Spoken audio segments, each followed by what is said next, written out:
Hi, welcome to the Between Femmes podcast. We're Michaela, Jane, Agnay, and Coco, and we're yapping about what it's like to live with endometriosis. No medical advice, just real experiences. Let's get into it. Hey girls, well, continuing where we left off. Personal relationships and how endometriosis has affected us in our work relationships, in our friendships, in our personal relationships, and our intimate relationships. We're just going to take a bit more of a deep dive into that. I found with it affected my intimate relationship deeply. I had just started dating the guy. He couldn't understand. He tried, don't get me wrong, very good person, really, really tried, but it affected his ego massively. Mm-hmm. He thought, that I didn't want to have sex with him. He didn't understand, but he did try. He did do research. I couldn't say anything bad about him, but I almost felt guilty constantly. And then I was like, am I ruining his life now? He can't even have a functional sexual relationship with somebody he's just met. So it affected my psyche, his psyche, everyone's, and it wasn't easy at all. So I would say that was the relationship that I had the biggest impact on. And it was not nice. Not nice at all. I can imagine. Yeah, that's difficult. Yeah.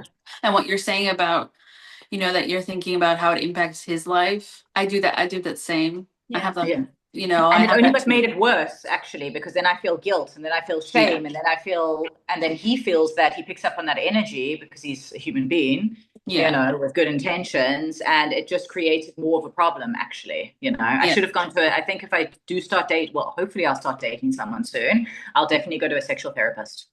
Yeah. Like a sex therapist. I'm going to have to, Yeah. I'm thinking about doing the same. Yeah. And I think it's quite important as well, because I think when you're let's say in that flare up and that rut, and you get into this whole thing of I'm not feeling well, like constantly complaining about it, right? And then the way I imagine it, I actually never spoken to Luke about this, but the way I imagine it is that the partner goes, well, she's probably not feeling well again, so that they don't want to initiate, and then you're thinking the same thing because you're feeling good enough, but then you have this whole, let's say, a gap. And then you get anxiety around it. It's just it just becomes such a big thing. Yeah. And it's really hard, the way at least I find, not to overthink that should I even initiate? Or oh no, he looks tired, so maybe not. But then, I'm going to be in pain. And it's it's probably going to be absolutely fine in the sense of the anxieties around your partner. But it's just, it takes over my life and the way my brain goes, and I'm like, well, he's not gonna love me anymore. I think that's PMDD talking at the same time, especially if I'm but I feel like for me, the amount of anxiety it induces, especially if it's been a little bit longer or something, it's overwhelming, crippling anxiety. It's crippling, and then because we're lying in bed a lot of the time or in pain, we have too much time to think, which makes it 10 times worse. So it's now I've got this extra when everybody else is doing things outdoors and they're preoccupied, I don't have that. So then I'm just it creates heavily depressed. I got very, very depressed over the situation. Yeah. Well, I also struggle with the fact that I've noticed that he doesn't initiate that much anymore because he doesn't know how I'm feeling, or he doesn't want to pressure me, which I love him for. Great. But I noticed that as well. It's difficult because, sometimes because I don't have that sex drive I used to have, I don't have that urge that often anymore either. Mm-hmm. So I'm not initiating automatically either. And so I kind of I told him maybe you should, and then he's thinking, but I don't want to pressure you, I know that you deal with pain daily, and I don't know what situation. And then we do talk really well about it. I have to say, I know how he feels about, when I have my flares, he feels really he wishes he could do more for me. He wishes, of course, he could just touch me and take the pain away, that's what he wants. And he's trying to find ways to make my life more comfortable. I mean, really, he has massive amount of patience as well. So there's no pressure, but I do I feel constantly because I can imagine other way around. Maybe I'm worse than him. I don't have patience. I have a high sex drive. I would get super annoyed in my previous relationship if my partner didn't want to have sex. So I'm thinking he must be thinking the same, but he communicates really to me that it's not the situation for him. He doesn't have that what I had, and he talks to me about it, and he does at least he does sometimes still like show me, and he's like teasing me and stuff. And I think he then tests to see what will happen. But the amount of indeed for partners, I feel like it's really, the partners are kind of the stars in the story, because the ones that can deal with this and To deal be with able also to deal with the rejection as well. Like imagine, exactly. I don't care how much you love someone, how much you know them. If you initiate sex with your partner over and over again and they reject you, I would feel awful. Yeah. You know, so imagine how much strength that takes. You know, you have to really put your ego aside. You have to be like, okay, cool. Which this is love hard now. for a lot of men. This is, it's hard for women also. Even. Do you know what I mean? Like if roles were reversed, I would be hurt. My ego would be like, whoa. And I would try and understand and I would try. But eventually I get to a point I'd be like, maybe this person just doesn't find me sexually attractive. Yeah. You know, maybe this is just a platonical sort of relationship. Yeah. You know? Yeah. Like I always say, it's very easy to fall into like roommate mode. Yeah. I always feeling unwell. I'm just like, I don't want to fall into that roommate mode. I'm like, do you even love me anymore? Do you even want me? And like I start thinking all these things. And then the amount of times I've said, I was like, we're being roommates again. Like, I did the same. Like that's fine. And it's you know, it works. And it's I think it definitely, even as a woman, if you can't be there all the time, like, and you can't really like go like, oh, you know, let's have sex, like after a date night or whatever, you don't feel good as a woman, because then at the end of the day, you're like, why am I not able to please my man? Why am I not able to have this? And it just becomes such a big thing. Like that's messed with my head massively. Yeah. No, that's destroyed me. It's destroyed my like inner soul, to be honest, because I feel guilt for him. I feel shame for myself. I feel so many emotions that I don't know how to deal with. Yeah. And I think I'm definitely going to have to get a sex therapist.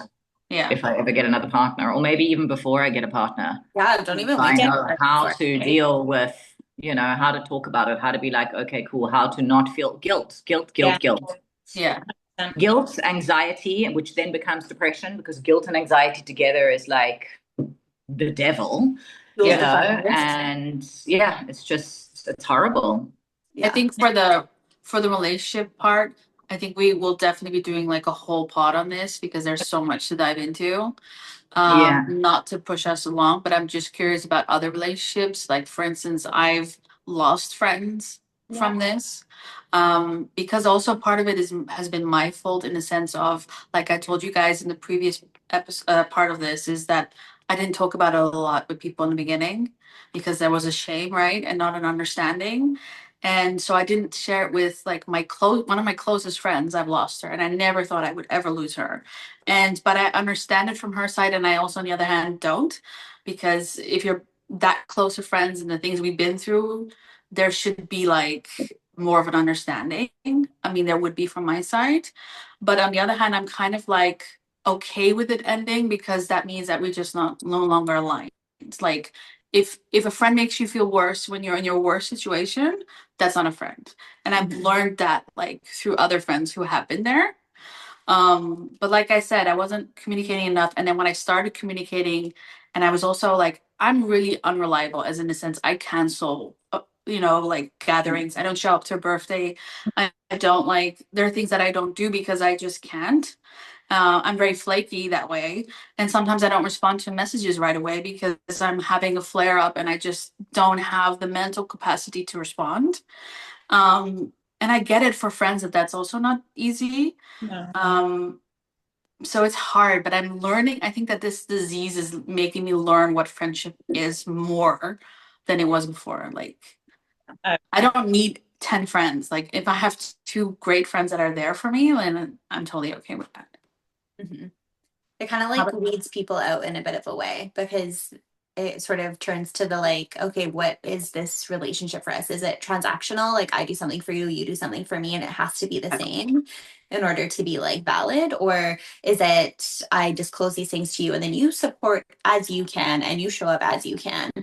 with the capacity that you have, with the batteries, with the spoons that you have that day. But I think that's kind of where I saw like a bit of a shift, because I held it in for so long, like didn't tell really anybody about it, and then kind of like started telling friends. And I also moved cities, like moved 4 hours away from where I was living before when I got like had the surgery. And then less than a year later, I was living in a completely new town where the only person I knew was my partner, and that was it. And so it was almost like this opportunity to like not like reinvent myself, but be like, how am I going to present myself in friendships? Because it's like my life has changed so much since the surgery, and like since this, it impacts my relationships, my ability to go out, my ability to, like you said, even respond to a text on some days.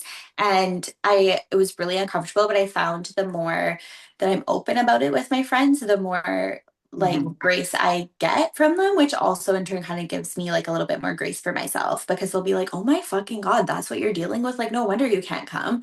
And I just like, for me, I always want to be invited. Like, I don't want to be excluded. I even had this conversation with my friends the other day, because this group of friends are in the town where I live is like, they're all engaged or married, and they're having conversations about like family planning and when they want to have babies and all this stuff. And I was like, that's not going to be a journey for me, but I don't want to be left out of the conversation. Like, I either A, don't want people to censor and feel like they can't talk about it around me, and B, like, I love babies, I love kids, like I will be the best auntie of all time, but like I don't want to be left out of it, even if I have to cancel at the last moment, or even if like, you know.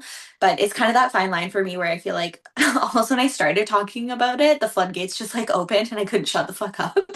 And so I'm trying to like find a way, kind of what you said last time, Ugna, about not letting it like take over like the whole entire space, and just sort of saying enough. Like, I just started using the word flare ups a couple years ago, because now I understood what that meant. And I was like, oh my God, that's like, I could see that pattern for so many years, but I didn't have the language for it, which is also why I feel like things like this is so important. Because if you have the group of friends and you've like kind of brought that vocabulary to the group of like, I'm having a flare up, therefore this, I think people are wanting to be understanding and gracious. And even if they can't support in the same way as a partner does, it still gives them a bit of context, you know? Yeah. Because I think it can get really difficult, like, because I not only did I find myself like withdrawing from certain friendships, not friendships as such, but like people would go out to a rave to this, and I'm like, that's too much for me. I don't want to do that. And I think what triggered it was we were at one event, and it just got such a bad flare up mid event that I was just like, I'm just gonna go sit. You guys enjoy it. And one of my friends came to sit with me. I was like, no, that's fine, let's hang out. He was like, are you okay? And I was like, no, currently I'm feeling all of this. And he was like, oh shit, no. He was like, well, let's sit and people watch. And that made me feel so good, because I was like, right, you understand. But then someone else from the group was like, where are you going? And I was like, oh, do you know what I mean? So not like, sometimes it's just a bit easier to withdraw yourself and not do something, because you know you're not going to have to explain yourself again and again and again. Yeah. I found myself doing that a lot. But then same as you, Coco, like I still want to be invited. I want to be thought of. And I like, usually like if I get an invitation to something now, I'm like, I'll let you know how my uterus is doing, but please in.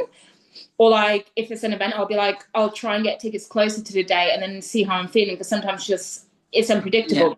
And I'm like, tickets and I can't go, and it just becomes a whole thing. But as you said, like the amount of people that kind of just like have disappeared because you're not there, or you see some friends who are in the same group and they're hanging out together, and you're like, oh, I didn't get a message. Okay, well, fair enough. I kind of understand it. I took myself away from it a little bit.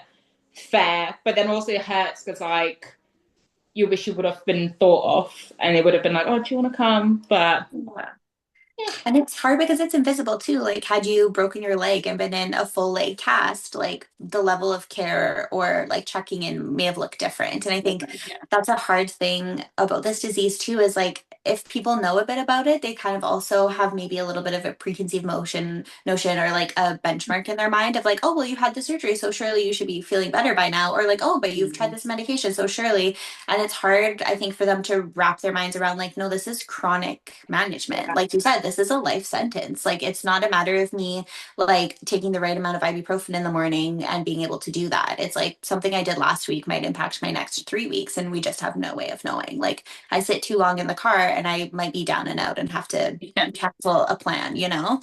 But it's really hard for people to conceptualize. And I think one of the difficulties in explaining that is like trying to attach it to language that they would understand. So it's like, yes, they a cancer-like thing is really, it feels dramatic. It's really not that dramatic. It creates its own estrogen. It metastasizes. It affects multiple organ systems. It can be fatal at times, depending.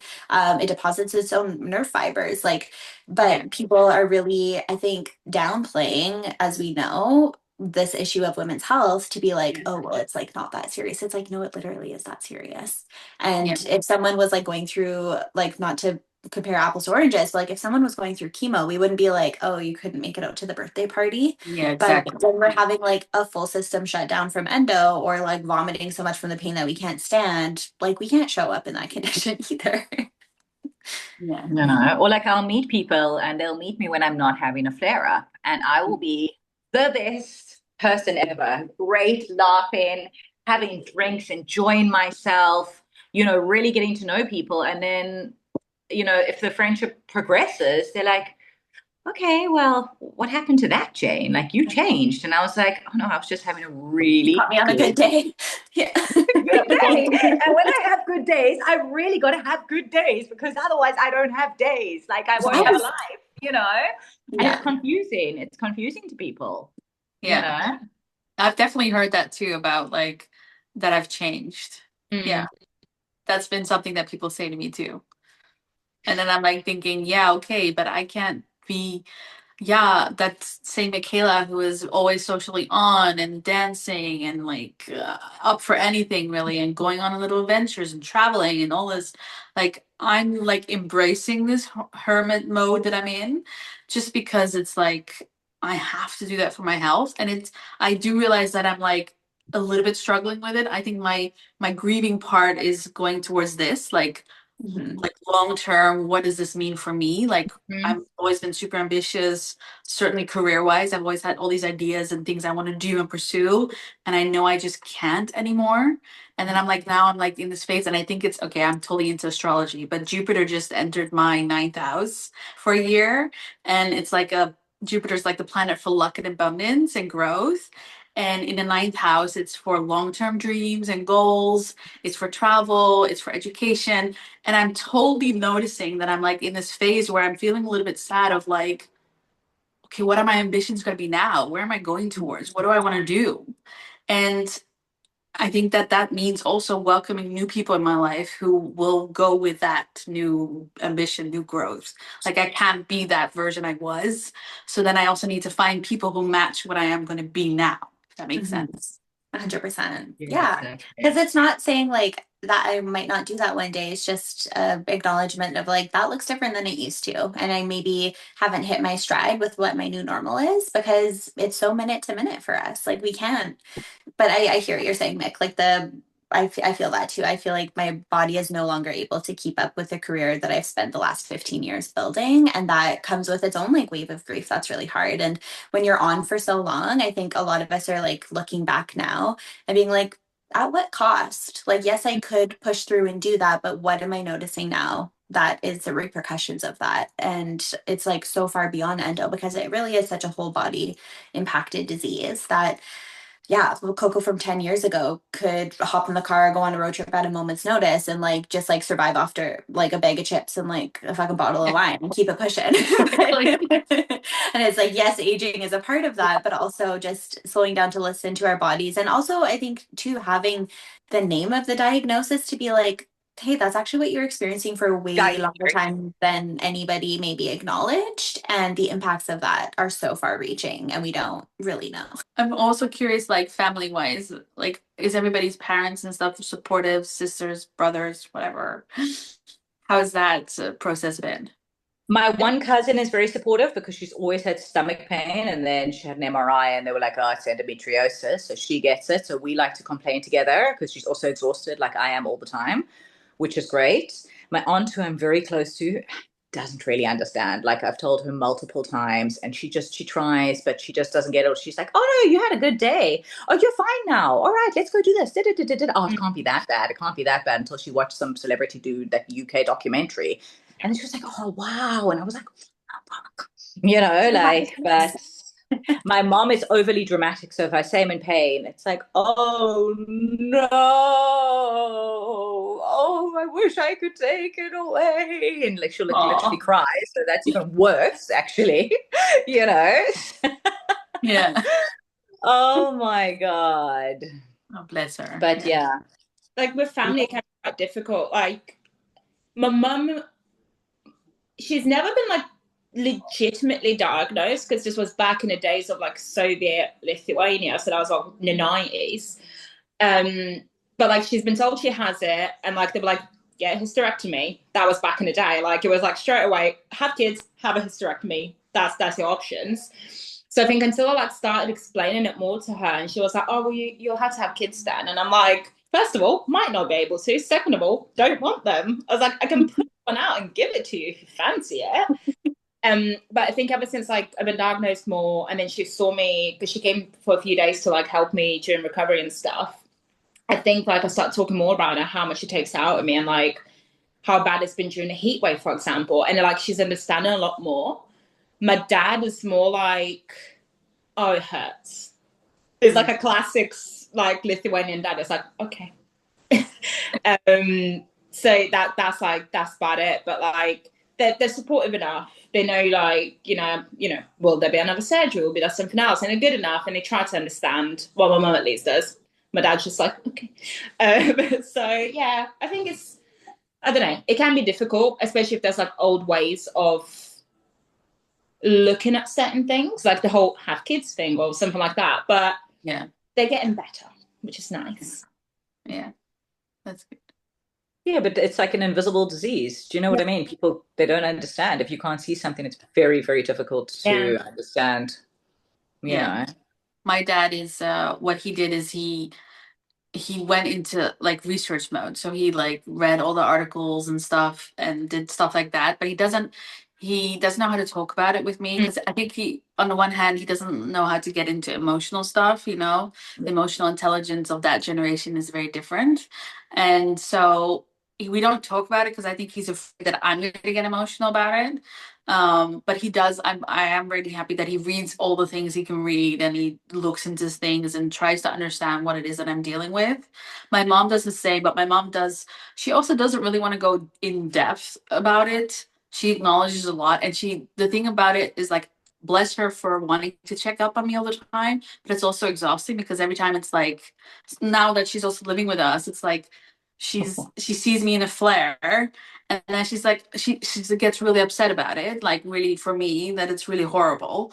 But then it's also like, as the day progresses, she will check in and like be like, are we better? Like, how are we doing? You know? And I don't want to keep continuously over the day telling someone how I'm feeling, because I don't know. Like, it can change, it can't change, you know? But I understand why she's doing it, because she's hoping to hear me say, oh, I'm doing better, you know, like I'm better. She's waiting for that moment. And sometimes it takes a bit longer, but she has like said to me, which is really interesting. She said to me, because now that she's lost her partner, she's like kind of in the process of trying to figure out her life. And she's like saying to me, you know, if my daughter can deal what she's dealing with, I can get through this. Like, health is so much worse. Like, she's like, I'm seeing you struggle and what you go through. And she's like, then it gives me like the strength to be like, my life is like, I can get through this. If she can get through that, I can get through this.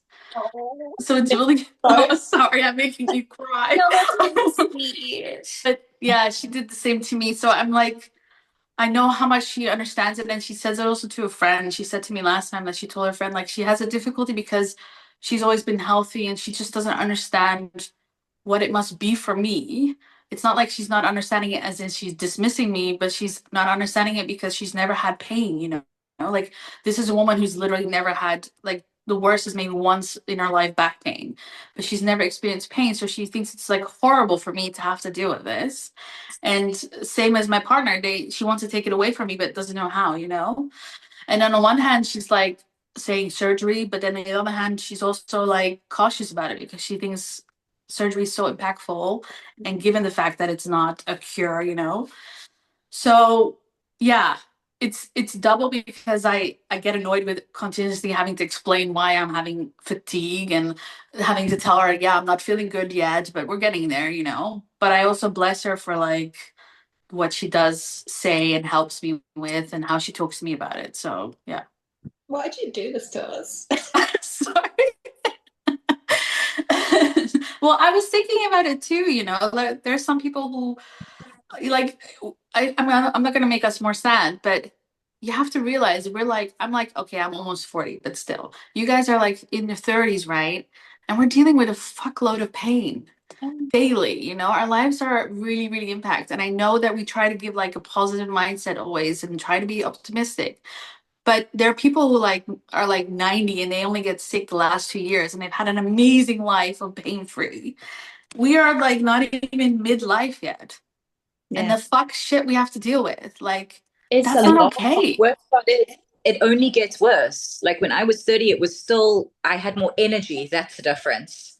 I had more mental energy and stuff. As I got older, the mental energy started leaving me. And with no, you know what I mean? If your mindset's not there, the rest just collapses behind it.